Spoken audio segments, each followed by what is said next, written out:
할렐루야. 네, 여러분을 진심으로 환영하고 축복합니다. 아유, 우리 어르신들 이렇게 몸도 힘드신데, 이렇게 교회까지 와주셔서 너무 감사합니다. 하나님께서 얼마나 기뻐하실까, 이런 생각이 들면서 여러분들을 진심으로 축복합니다. 오늘은 본문의 말씀을 통해서 진실한 백성으로 남게 하소서 라는 제목으로 말씀을 전하려고 합니다. 구약 성경에 많은 성경책들이 있습니다. 39권이 있지요. 근데 그 많은 구약 성경 중에서도 제가 특별히 관심을 가지고 보는 말씀이 바로 이사야서 말씀입니다. 그리고 우리 어울림교회 지금 성경일기 목록에도 지금 이사야서를 읽고 있잖아요. 이사야서가 여러분 이스라엘의 그 심판 그리고 회복 그리고 종말론적 구원 이런 예언들이 여러 가지 다중교차하면서 나오게 되는 매우 귀중한 그런 책입니다. 그러면서 예수 그리스도의 오심까지도 예언되어 있는 매우 귀한 그런 성경책입니다. 이사야서는 크게 세 부분으로 나눠지게 됩니다. 1부, 2부, 3부 이렇게 세 부분으로 나눠지게 되는데 1부는 1장부터 35장까지입니다. 그게 1부인데 이 1부의 주된 내용은 간단합니다. 말씀들은 어렵지만 간단해요. 남유다의 그 우시야 왕부터 히스기야 왕까지 역대적 시대 배경을 갖고요. 그 다음에 거기 안에서 이제 심판과 또 회복과 아까 말씀드린 종말론적 구원에 대한 예언들이 나와 있습니다. 그리고 이어지는 2부는 이제 36장부터 39장까지 이렇게 2부로 되어 있습니다. 2부의 내용도 간단합니다. 히스기야 왕 내용을 중심으로 이제 내용이 전개가 되는데 우선 2부의 가장 주된 역할이 1부와 3부 내용의 다리 역할을 한다는 거예요. 다리가 뭐죠? 떨어진 것을 이어주는 거잖아요. 자, 그래서 이사야서 1부에 나와 있던 심판에 대한 예언이 성취되었음을 2부 처음부터 나오게 되면서 1부에 나온 하나님의 말씀이 성취가 되었다. 그 다음에 이제 히스기야 왕에 대한 특별 내용을 통해서 하나님이 아수르의 군대로부터 어떻게 이스라엘 백성들을 구원해 주셨는가에 대한 사건들이 나오게 되고, 그 다음에 왜 이스라엘 백성들을 특별 남유다가 바벨론에서 멸망당할 수밖에 없게 되는지 그 이유가 나오게 됩니다. 그래서 3부의 주된 배경인 바벨론 포로 생활을 설명해주는 주된 이유가 되죠. 그래서 왜 바벨론에 의해서 포로가 될 수밖에 없었는가 그 중요한 이유가 하나가 나오는데 히스기야 왕이 결정적인 실수를 하게 됩니다. 그 실수가 뭐냐면 히스기야 왕이 병들었다고 하니까 이제 바벨론에서 사절단을 파견합니다. 그래서 이제 왕에게 이제 축하 메시지도 전하기도 하고 또 위로도 하면서 서로 이렇게 좋은 관계를 맺으려고 바벨론에서 사절단을 보냈어요. 당시 바벨론은 좀 불안정한 위치에 있었습니다. 아수르의 패해서 이제 쫓겨다니면서 있는 그런 신세였고, 근데 그런 바벨론이 남유다와 또 돈독한 동맹 관계를 맺으면 아수르를 더 쉽게 견제할 수 있기 때문에 바벨론에서도 남유다에 사절단을 파견한 거예요. 근데 그 사절단이 왔을 때 히스기야 왕이 국고의 모든 것을 다 보여주게 됩니다. 근데 우리는 생각할 수 있어요. 아니 국고 좀 보여줄 수 있지. 그게 뭐 그렇게 큰 죄가 돼서 남유다가 바벨론에 멸망당하게 되냐. 이렇게 생각할 수 있습니다. 그런데 그 이면의 영적 내용을 보면 히스기야 왕이 아수르 군대에 의해서 남유다가 완전히 멸망당할 뻔했지만 하나님의 의지하고 하나님의 도움으로 가까스로 극적으로 구원받았잖아요. 이것은 인간적인 지략이나 정치적인 능력이나 어떤 사람의 능력으로 이루어질 수가 없는 구원이었던 거예요. 남유다라고 하는 존재 자체가 하나님의 도우심과 하나님의 은혜로 서 있을 수가 있던 것인데 히스기야 왕이 하나님의 은혜를 체험했음에도 불구하고 이스라엘 백성이 하나님의 선민임에도 불구하고 하나님을 의지하기보다는 누구를 더 의지해요? 동맹국가인 사람들을 더 의지하는 겁니다. 영적 타락이 그 안에 있는 거를 하나님이 이 예화를 통해서 분명히 꼬집으면서 알려주시는 거예요. 이스라엘 백성들이 과거 구약에 있는 모든 내용들을 보면 왜 문제가 돼서 하나님께 패역한 백성이다, 멸망당한다 이런 예를 듣게 됐을까요? 우상숭배잖아요, 여러분. 우상숭배. 우상숭배가 왜 심각한 건가요? 마음이 하나님께로부터 완전히 떠난 거예요.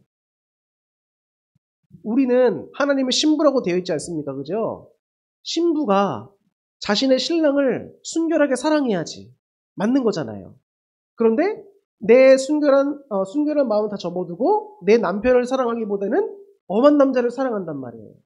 문제가 되는 거죠. 특별히 하나님과 이스라엘 백성은 언약 관계에 있단 말이에요. 이스라엘 백성이 하나님을 율법으로 말미암아 잘 섬김으로 하나님의 거룩한 백성이 되는 것이고, 또 하나님은 그들이 하나님이 되겠다는 약속을 주셨단 말이에요. 이런 약속마저도 쉽게 저버린 것, 하나님에 대한 모든 것을 저버린 것이 우상숭배였단 말입니다. 근데 이스라엘 백성 곳곳에 있는 땅 곳곳에도 산당이 있었고, 여러 군데서 바알과 아세라 신도 섬기는 일도 있었습니다. 하나님께서 선지자들을 계속 보내신 이유가 뭘까요? 회개하고 돌아오라. 하나님께로 돌아오라는 것. 그런데 이스라엘 백성들이 돌아오려고 한다가도 또 우상숭배하면서 하나님을 버리고, 하나님의 도우심을 힘입었다가도 또 다시 우상숭배하면 자기들이 갈 길로 가고, 하나님이 얼마나 속상하셨겠습니까? 자, 히스기야가 바벨론 사람들에게 역시 잘 보여서 좋은 동맹관계를 맺고 아수르를 대적하기 위해서 인간적으로 정치적인 지략을 잘 발휘한 건 맞지만, 이것은 곧 하나님에 대한 믿음의 연약함이었다. 하나님께서는 본질을 꿰뚫는다고 하셨죠. 그래서 이것이 원인이 되어서 이제 이사야 40장부터는 이제 바벨론 포로 생활, 그리고 거기서 이제 돌아오게 되는 회복시켜 주신 내용들, 또 앞으로 종말론적인 구원들, 이런 것들이 다 나오게 됩니다. 그래서 오늘 우리가 읽은 본문이 있는 이 48장은 이사야 3부에 나오는 내용이에요. 그래서 기본적인 배경이 히스기야 왕이 바벨론 사들단에게 국고를 보여줌으로 말미암아 그것이 죄가 돼서 바벨론의 포로 생활을 하게 된 것을 예언하고 있는 겁니다. 그죠? 자, 근데 하나님께서 말씀하십니다. 이스라엘 백성들 이제 구원하시겠다라고 하는 거예요. 바벨론에서 하나님이 심판하셨지만 하나님께서 이제 다시 구원해 주시겠다라고 하는 겁니다. 복된 말씀이죠. 하나님께서 바벨론을 심판하실 것이다. 이로 말미암아 너를 구원하실 것이다. 근데 그 말씀이 역사적으로 그대로 성취가 되었습니다. 바벨론은 어느 나라에서 멸망당하게 되죠? 페르시아. 성경에는 바사라고 되어 있습니다. 바사에 의해서 멸망당해요. 그리고 바사왕 고레스 칙령에 의해서 다시 유다로 돌아오게 됩니다. 예루살렘으로 복귀하게 돼요. 1차, 2차, 3차 귀환에 의해서 복귀하게 되고 다시 이스라엘 백성으로 설 수가 있게 되는 은혜를 입죠. 그런데 48장을 쭉 1절부터 읽다 보면 중요한 말씀이 나와요. 하나님께서 왜 이스라엘 백성들을 구원하셨나요? 하나님이 구원하시는 이유가 있을 거 아니에요. 그냥 하시지 않습니다. 그런데 분명히 말씀하십니다. 이스라엘 백성들이 구원받기에 합당한 자들이 아니었음에도 불구하고 하나님이 백성과 맺은 언약을 기억하사 하나님의 이름을 위하여 이들을 구원하셨다라고 나오고 있습니다. 백성들은 구원받을 자격이 전혀 없어요. 생각해 보세요. 이미 우상 숭배하고 믿음을 저버리고 하나님을 심판받아서 바벨론에 다 포로 생활을 하고 있는데 그 사람들이 하나님을 잘 섬긴다고 해봤자 얼마나 잘 섬기겠습니까? 개 중에 특별히 몇몇은 하나님께서 귀한 믿음을 심어주신 사람도 있죠. 그런데 결정적으로 이스라엘 백성들은 하나님께로부터 구원받을 만한 자격이 없는 사람들입니다. 그런데 하나님의 은혜로 하나님의 신실하신 약속을 이행하심에 따라 이들이 구원받게 되었다는 겁니다. 그래서 48장에서 가장 강조되고 있는 내용이 뭐냐? 첫 번째, 이스라엘 족속은 완악하다. 완악하다는 게 뭐죠? 완고하고 악하다는 겁니다. 완고하다는 것은 고집이 세다는 거예요. 하나님이 말씀하시면 들어야죠. 이게 겸손한 겁니다. 근데 고집이 있어서 계속 안 들어요. 이거는 교만한 겁니다. 사람이 자기의 마음과 생각과 뜻을 주님 말씀 앞에 내려놓을 수 있는 것 자체가 겸손한 사람입니다. 하나님께서 어느 가정을 향해서 중보기도를 하는데 하나님께서 이 가정의 가족 구성원들이 생각이 너무 세다 이렇게 말씀하실 때가 있었습니다. 자기 생각이 너무 세다는 거예요. 그 말은 뭐죠? 고집이 있다는 거예요.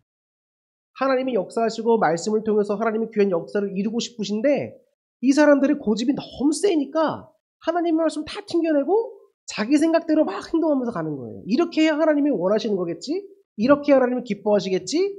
근데 아니라는 거예요. 신앙에 있어서 정말 중요한 게 뭘까요? 자신의 완악함을 내려놓고 겸허하게 하나님의 말씀을 듣는 것입니다. 이게 48장의 주된 내용이에요.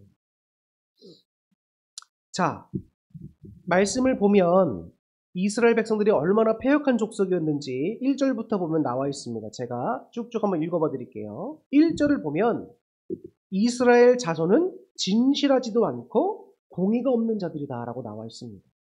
진실하지도 않고 공의도 없다. 그리고 4절을 보니까 그들의 마음은 완고하며 목은 뻣뻣하여 여호와의 말씀을 듣지 않는다. 8절을 보니까 그들의 삶은 괴율하고 배역하다. 괴율이라고 하는 것은 여러분 간사하게 속이는 거예요. 진실됨이 없는 거죠. 진실됨이 없고 배역한 백성이다라는 겁니다. 그리고 18절을 보니까 여호와의 말씀을 거부하는 자들이었다. 9절에 그들은 사실상 거의 멸절될 지경에 이르렀지만 하나님이 백성들에 대한 무한한 인내로서 진멸하지 않으셨다라는 내용이 나와요. 자, 하나님의 무한한 인내로서 이스라엘 백성들이 이렇게 패역함에도 불구하고 하나님의 무한한 인내로서 백성들을 용납하시며 끝까지 참아주셨다는 거예요. 때로는 회초리를 드셨음에도 불구하고 다시 그들을 회복시키시고 다시 훈련시키시고 다시 하나님의 백성으로 세우시는 하나님의 이 무한하신 인내하심이 있었기 때문에 가능하다고 분명히 말씀에서 나오고 있습니다. 하나님이 우리 한 사람 한 사람을 하나님의 백성으로 키우기 위해서 얼마나 인내하시는지 몰라요, 여러분. 우리의 생각과 고집들이 얼마나 강합니까? 그런데 우리가 그 생각과 고집들을 하나하나 말씀 앞에 내려놓으면서 하나님의 사람으로 서기까지는 많이 다듬어져요. 하나님께서 얼마나 많이 참고 인내하시겠습니까? 하나님께 감사해야 됩니다. 10절을 보니까 단지 백성들의 더러움이 깨끗하게 씻겨지도록 고난의 풀무에 잠시 던졌다 꺼내셨다라고 나옵니다. 풀무에 집어넣었다 빼는 것은 여러분 단련시키기 위한 거죠. 그래서 백성들의 지은 죄를 다 해결하고 또 그들이 이제 하나님을 더 경외하며 섬길 수 있도록 하나님이 하기 위해서 이렇게 하셨다는 것이 나오게 됩니다. 그래서 48절에서 가장 중요한 게 뭐라고요? 선민 이스라엘 백성에게 하나님께서 가장 원하시는 것이 뭐였다? 하나님의 말씀을 듣는 겸허한 믿음이었다는 것입니다. 하나님의 말씀을 듣는 마음. 이것은 곧 겸손한 마음이요 온유한 마음입니다. 우리의 마음밭은 어떤 마음밭입니까, 여러분? 온유한 마음밭 되어야 합니다. 하나님의 말씀이라면 내 생각과 뜻과는 좀 다르더라도 주님이 주인 되시니 내가 따르겠습니다. 라고 하는 겸허한 마음이 우리 안에 있어야 합니다. 그러니까 하나님께서 말씀하십니다. 48장에서 하나님의 말씀을 좀 제발 들어라 라고 하는 호소가 4번이나 나와요. 1절, 12절, 14절, 16절입니다. 여러분 생각해 보세요. 우리가 상대방에게 어떤 이야기를 할 때 한 번 얘기하고 똑같은 얘기를 2번 얘기하고 3번 얘기할 때는 여러분 매우 강조하는 거예요. 그죠? 내 의사를 분명하고 명확하게 상대방에게 전달하는 겁니다. 제발 이렇게 좀 하라고. 근데 3번도 아니라 4번이나 반복했다는 것은 뭐죠? 아주 하나님의 간절한 호소였다는 거예요. 우리를 향하신 간절한 호소. 제발 내 말을 듣거라. 하나님 말씀 들으라는 거예요. 그랬다면 하나님의 복을 받아서 하나님의 평강이 이 민족 가운데 흘러 넘쳤을 것이고 그 후손이 바다의 모래알처럼 많아졌을 것이라고 하는 아쉬움을 하나님이 토로하고 계시는 거예요. 너희들은 내 말만 좀 들었어도 이렇게 힘든 게 아니라 복된 삶을 살 수 있었을 텐데 하나님이 안타까워하시는 겁니다. 여러분 부모가 때로는 자녀들을 혼낼 때도 있습니다. 자녀가 잘못을 많이 했을 때. 근데 부모는 때리면서도 사실 마음이 편치가 않아요. 그게 부모의 마음입니다. 자녀를 사랑하는 마음. 근데 하물며 여러분 하나님이 사랑하시는 이 백성을 하나님이 이 민족을 통해서 치시고 하셨을 때 하나님 마음이 편하셨겠냐고요. 아닌 거예요. 하나님이 우리를 향하신 본래의 마음은 우리에게 재앙을 주시는 게 아니라 평안과 희락과 기쁨을 주시기를 원하신단 말입니다.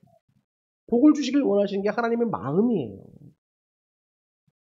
하나님의 말씀을 잘 듣고 순종할 수 있는 것이야말로 진정으로 복으로 갈 수 있는 길이다.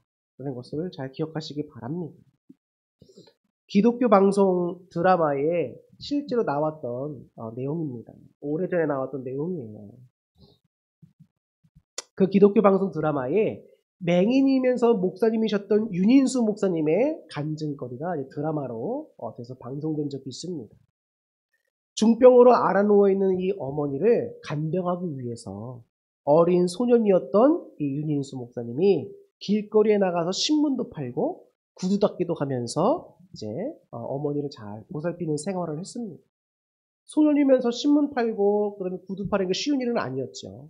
그런데 어쩔 수 없고 어머니를 모셔야 되기 때문에 또 열심히 나가서 일을 했습니다. 친구의 도움을 받기도 했지만 앞을 보지 못하는 이 윤인수로서는 여간 힘든 일이 아니었어요. 어느 날 윤인수는 열심히 일을 해서 돈을 어느 정도 모았습니다. 기뻐하면서 그 돈을 가지고 집으로 돌아가서 어머니에게 돈을 내놓았습니다. 어머니, 돈 이만큼 모았어요. 돈을 받아든 인수는 버럭 순간적으로 화를 내었습니다. 어머니가 그 아들이 갖고 온 돈의 11조를 떼고 계십니다. 11조 내려고 하는 돈을 팍 뺏는 거예요. 그러면서 이 윤인수가 말합니다. 11조는 무슨 놈의 11조? 하나님이 우리한테 해준 게 뭐가 있냔 말입니다. 나의 눈은 멀게 했고 엄마는 병들게 했고 공산당에게 쫓겨서 피난민 신세가 되게 했고 재산도 다 빼앗기게 한 그런 하나님께 무슨 놈의 11조를 냅니까? 라고 어머니한테 얘기한 거예요. 그러나 그의 병든 어머니는 이런 아들의 손목을 꼭 쥔 다음에 이렇게 이야기합니다. 인수야. 고향 잃어버린 것도 한스럽고 집을 잃어버린 것도 원통하고 건강을 잃어버린 것도 서러운데 우리가 하나님까지 잃어버리면 되겠니? 믿음까지 잃어버리면 우리에게 뭐가 남겠니? 라고 말하는 겁니다. 이 이야기를 보면 여러분 우리가 좀 건강한 삶을 살아가면서 하나님을 모르고 또 하나님을 멀리하고 살아가는 사람들에게 하나님께서 우리에게 주신 은혜가 얼마나 감사한지를 좀 깨닫게 해줄 수 있는 내용이라고 생각이 됩니다. 여러분 우리가 하나님을 잃어버리면 모든 걸 다 잃어버리는 거예요. 우리가 건강하게 지금 여러분 나이가 들어도 건강하게 산다 할지라도 하나님을 잃어버리면 우리에겐 내세가 없습니다. 우리 인생은 여러분 긴 것 같지만 여러분 벌써 우리가 주님 맞으러 갈 시간들이 점차 가까이 왔어요.